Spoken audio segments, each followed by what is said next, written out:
Shalom, selamat pagi anak-anak yang kukasihi. Kita lanjutkan pembelajaran kita hari ini untuk pelajaran pendidikan agama Kristen dan budi pekerti. Namun sebelumnya, Ibu mau mengajak kita berdoa bersama-sama terlebih dahulu sebelum kita memulai pelajaran kita hari ini. Mari kita berdoa bersama-sama.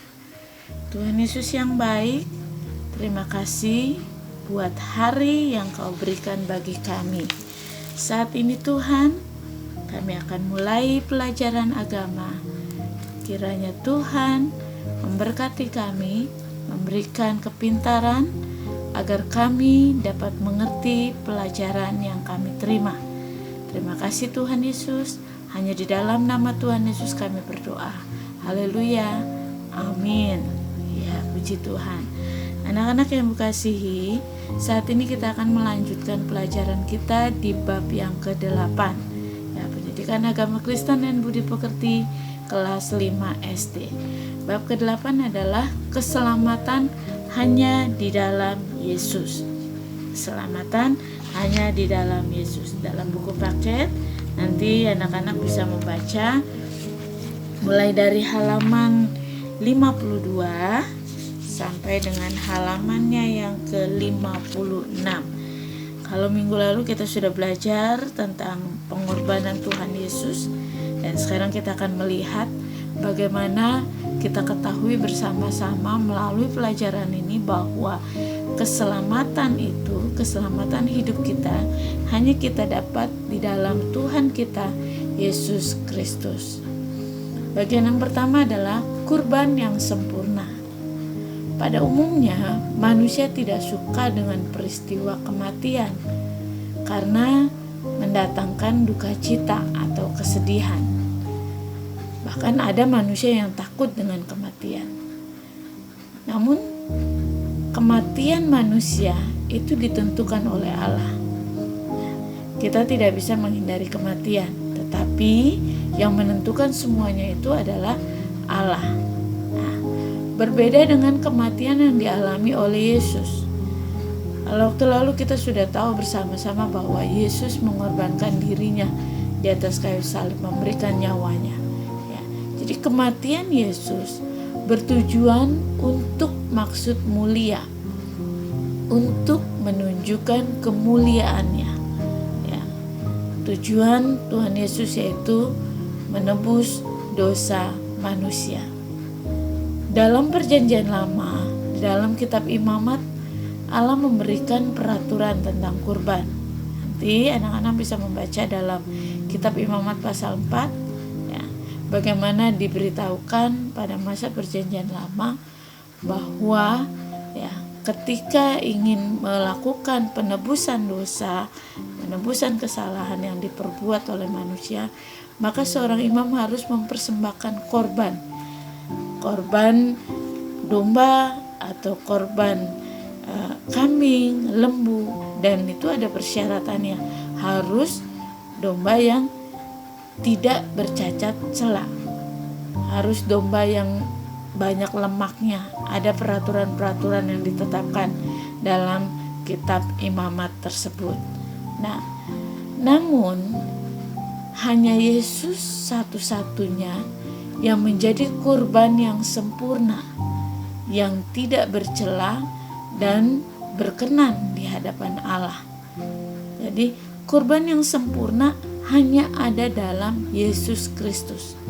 Kenapa Yesus menjadi kurban yang sempurna? Ya, karena Yesus adalah manusia yang tidak berdosa. Dia tidak bercela dan dia hidup, Yesus hidup berkenan di hadapan Allah.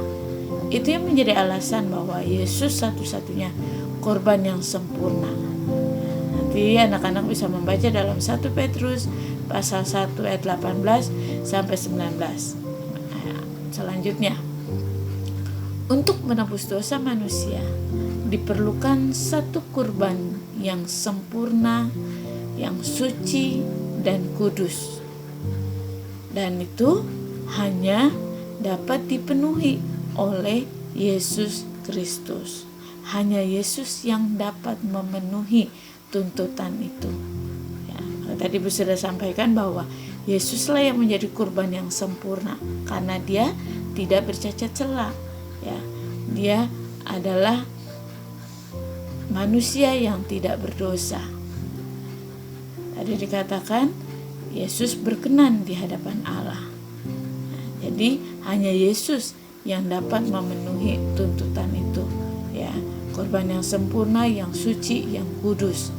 Selanjutnya, satu-satunya jalan keselamatan. Bagian B.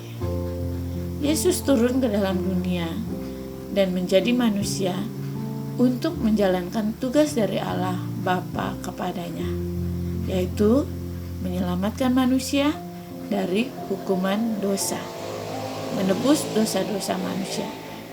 Maka Yesus turun ke dalam dunia dan dia menjadi manusia dalam rangka karya keselamatan yang Allah berikan untuk manusia.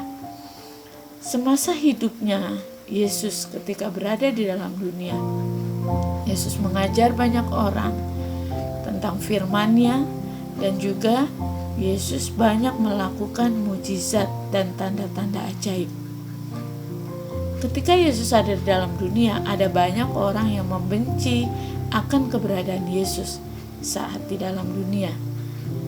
Mereka membenci Yesus bukan karena Yesus melakukan kejahatan, tetapi karena Yesus menunjukkan dan menegur kesalahan dan dosa mereka, sehingga mereka tidak menerima teguran dari Yesus. Mereka tidak menerima ketika Yesus memberitahukan dosa dan kesalahan mereka. Maka mereka berusaha untuk menangkap Yesus, berusaha untuk memfitnah Yesus. Ada banyak perbuatan-perbuatan jahat yang mereka lakukan kepada Yesus. Ya, tetapi kita tahu bahwa rencana Allah yang ada dalam Yesus tidak dapat digagalkan oleh manusia. Manusia berdosa hanya dapat ditebus oleh kurban yang sempurna, yaitu Yesus Kristus. Sekalipun dunia membenci Yesus, tetapi Yesus tetap dapat menjalankan apa yang menjadi rencana Allah, tugas yang Allah berikan, yaitu menebus dosa manusia, menjadi kurban bagi dosa umat manusia. Kembali kita baca dalam Yohanes pasal 14 ayat 6. Dikatakan, kata Yesus kepadanya, Akulah jalan dan kebenaran dan hidup. Tidak ada seorang pun yang datang kepada Bapa kalau tidak melalui Aku. Jadi hanya Yesus satu-satunya jalan keselamatan. Kalau kita ingin memperoleh keselamatan, datang kepada Yesus, percaya bahwa Yesus adalah Tuhan dan Juru Selamat. Kemudian terima Yesus dalam hidupmu. Itu yang dapat kita lakukan agar kita memperoleh keselamatan. Karena memang keselamatan itu satu-satunya hanya ada dalam Yesus, seperti apa yang tertulis dalam firman Tuhan ini, Yohanes pasal 14 ayat yang ke-6. Bagian C, mendamaikan manusia dengan Allah. Dosa membawa manusia jauh dari Allah. Dosa memisahkan manusia dari Allah. Manusia yang masih dikuasai oleh dosa tidak dapat merasakan kedamaian. Yesus yang dapat mendamaikan manusia dengan Allah. Diperdamaikan dengan Allah berarti menjadi terikat dengan Allah. Jadi hidup kita diperdamaikan oleh Allah melalui Yesus Kristus, maka hidup kita menjadi terikat dengan Allah. Hidup kita harus sesuai seturut dengan kehendak Allah. Ketika kita sudah berada di dalam Allah, maka kita memperoleh perdamaian itu. Tetapi ketika kita masih hidup dalam dosa, maka kita menjadi seterunya Allah. Seteru Allah itu artinya musuhnya Allah. Manusia yang sudah diperdamaikan dengan Allah tidak akan menanggung hukuman akibat dosa, melainkan menerima keselamatan. Karena bukan lagi menjadi hamba dosa, tetapi menjadi hamba Allah. Kita tunduk kepada Allah, kepada Tuhan kita Yesus Kristus. Kita bukan lagi menjadi musuhnya Allah, tapi kita menjadi anak-anak Allah. Semua hukuman akibat dosa sudah ditanggung oleh Yesus di kayu salib. Yesus Kristus yang menjadi sang penebus manusia. Artinya Yesus yang menjadi penebus dosa manusia. Yang bagian D, imam yang agung. Dalam perjanjian lama, seorang imam mewakili umat Allah dalam melaksanakan upacara keagamaan atau ibadah. Jadi para umat Allah yang melalui para imam ini, mereka mempersembahkan korban kepada Allah, dan imam inilah yang menghadap kepada Allah. Ibadah dalam perjanjian lama, semua hubungan dengan Allah diikat dengan kurban yang diberikan sebagai tebusan. Jadi artinya atau maksudnya adalah bahwa pada masa perjanjian lama ketika mereka beribadah, mereka harus mempersembahkan kurban bakaran. Ya. Misalnya seperti yang dijelaskan di depan, ada kurban melalui domba, ya, ternak mereka, dan itu harus yang tidak bercacat celah. Tetapi dalam masa perjanjian baru tidak ada lagi persembahan kurban. Mengapa?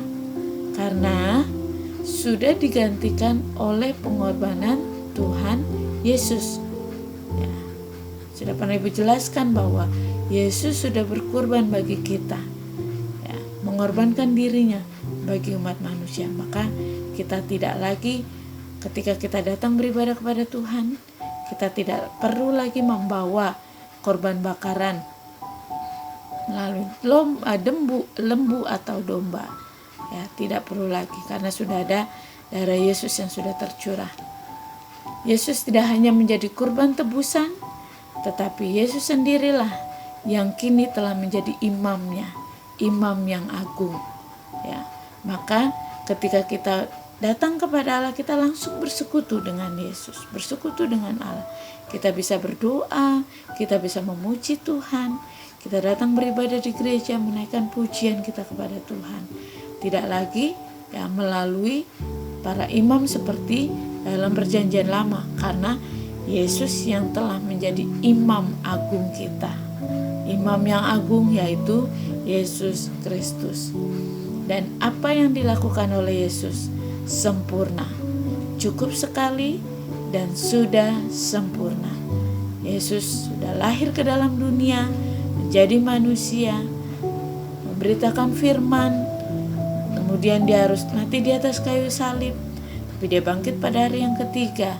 Dia naik ke atas surga, kembali ke tata kemuliaannya, dan pada suatu kali nanti Yesus akan datang kembali untuk menjemput kita, anak-anak yang percaya kepadanya.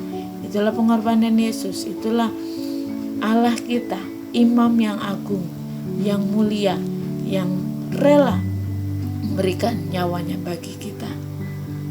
Nah, anak-anak, Ibu berharap anak-anak bisa kembali ya merenungkan akan kasih Tuhan, merenungkan akan kebaikan Tuhan. Bagaimana Tuhan yang sudah menyelamatkan hidup kita, ya, sudah memberikan keselamatan bagi kita. Maka kita harus pegang teguh bahwa keselamatan hanya ada di dalam Yesus. Jangan pernah tinggalkan Tuhan Yesus. Pegang terus Tuhan Yesus dalam hidupmu. Terima Yesus dalam hidupmu. Dan percaya bahwa Yesus satu-satunya juru selamat yang tidak pernah meninggalkan kita. Ketika kita percaya dan menerima Yesus, kehidupan kekal, kehidupan surgawi akan kita terima. Tuhan Yesus memberkati. Inilah pelajaran kita hari ini. Ibu harapkan kalian dapat mengerti setiap pelajaran yang Ibu jelaskan. Ya. Mari kita berdoa bersama-sama. Tuhan Yesus, terima kasih Tuhan sudah memberkati pelajaran kami. Kami mau terus percaya kepada Engkau Yesus sebagai Tuhan dan Juru Selamat kami satu-satunya, bahwa keselamatan hanya ada di dalam Tuhan Yesus Kristus. Dan kami mau menjadi anak-anak-Mu yang taat, yang setia, yang dengar-dengaran, dan selalu melakukan firman Tuhan. Terima kasih Tuhan, hanya di dalam nama Tuhan Yesus kami berdoa. Haleluya, amin. Ya, demikian pelajaran Ibu yang sampaikan hari ini. Ya, kalian nanti bisa membacanya kembali dalam buku paket kalian. Terus semangat belajar, jangan pernah menyerah. Ya, Tuhan akan menolong kita. Shalom.